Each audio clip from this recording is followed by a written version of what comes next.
There is a particular kind of suffering that has nothing to do with the failure itself. It comes after.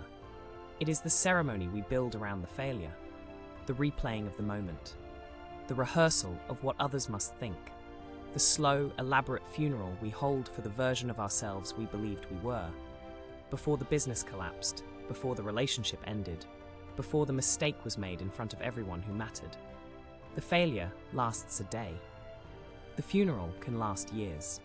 Epictetus, the Stoic philosopher who taught in the 1st and 2nd centuries, spent his life examining exactly this pattern. He had known conditions far harsher than most of us will ever face, and what he observed, with a clarity that still cuts, was this: it is rarely the event that destroys a person. It is the judgment they attach to the event. And nowhere is that judgment more theatrical, more self-defeating, and more unnecessary than in the story we tell ourselves about having to begin again. Here are 5 Stoic teachings on how to start over without staging a funeral. The first teaching is this: the event and your interpretation of the event are not the same thing. Epictetus drew a firm line between what happens to us and what we decide it means. A business fails, a reputation suffers, a plan dissolves. These are facts. They occupy space in the world. But the meaning we assign to them, that we are ruined, that we are exposed, that we are finished, that is not a fact. That is a choice, made so quickly it feels automatic. The practical application is simple, though not easy. When the mind reaches for a verdict, I am a failure, I have wasted everything, I cannot recover, pause before accepting it. Ask whether the verdict is a description of reality or a description of your current emotional state. These are rarely the same document. The second teaching concerns shame, and it is perhaps the most urgent. Shame is not a verdict, it is a response. And like all responses, it can be examined rather than simply endured. The Stoics were not indifferent to the opinions of others. They understood that we are social creatures, that reputation has practical weight, and that the sting of public failure is real. What they resisted was the elevation of that sting into a permanent identity. Shame, left unexamined, does not motivate repair. It motivates hiding. And a person in hiding cannot begin again. The Stoic approach is to separate the useful signal from the useless noise.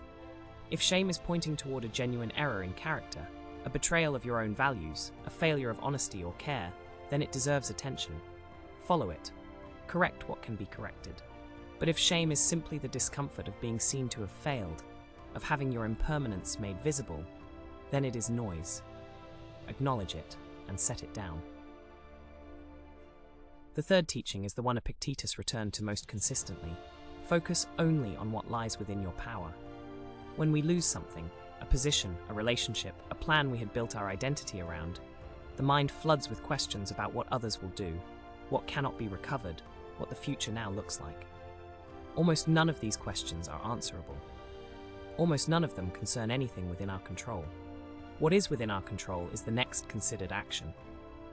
Not the grand recovery, not the restored reputation, just the next honest step, taken with whatever clarity we can muster. This is not resignation, it is precision.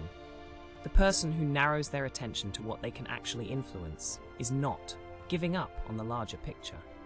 They are simply refusing to exhaust themselves on territory they cannot reach. The fourth teaching involves the Stoic image of the scale, the weighing of impulse against virtue. When we have failed and feel the pressure to begin again, two forces compete. The first is impulse, the urge to act quickly, to prove something, to silence the shame by producing visible results.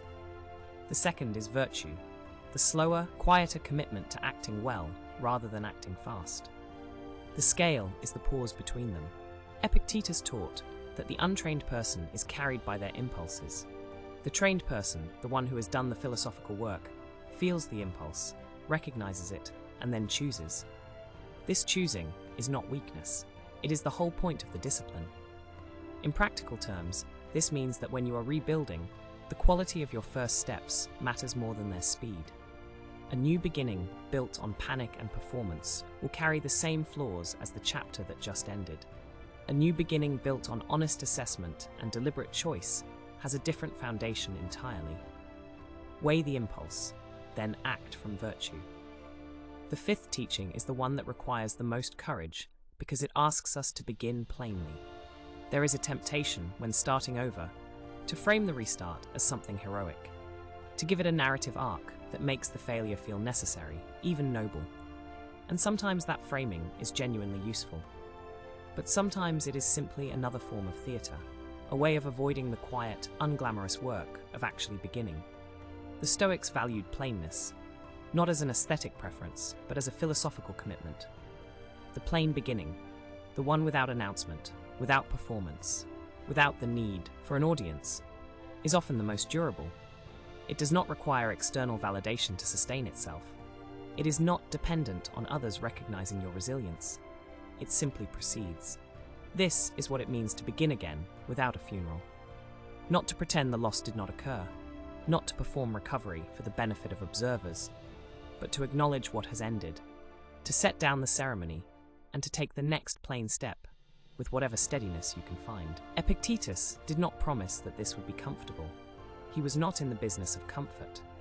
What he offered instead was something more durable, a method, a way of meeting the moment of failure without being consumed by it, a way of distinguishing between the event and the verdict, between shame as signal and shame as noise, between the impulse to perform and the choice to act well. The scale tips toward virtue when we stop mourning what we cannot recover and turn our attention, quietly and without ceremony, toward what we can still build. The chapter is closed. The next one is blank. That blankness is not a punishment. It is the only condition under which anything new can be written. If this moved you, comment the Citadel holds below. It is our sign that you carry the philosophy with you. Subscribe, and I will see you in the next one.